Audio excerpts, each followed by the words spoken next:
Þorsteinn, tók föstudagsleikurinn og mikið úr ykkur? Ég veit ekki, það er náttúrulega ekkert að taka úr manni að spila 2 leiki í röð en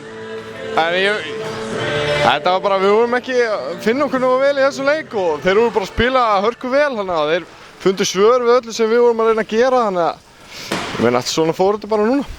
Þetta undirbúningstímabil er nú búið að vera þokkalega fínt hjá okkur Þórsurum. Gefur þetta góð fyrirheit fyrir deildina þó að það hafi verið silfur í dag?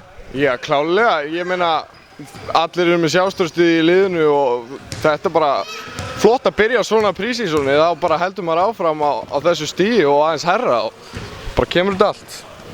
Fáið Ragnar inn í sumrunu, hann náttúrulega er af þannig stærðargráðu, hann breytir kannski svona elementin í mörgum liðum eða ekki? Jú, mikill munur að fá hann eins og í fyrra. Við erum allt annað varnarlega sko, við erum ekki besti varnarlega í fyrra.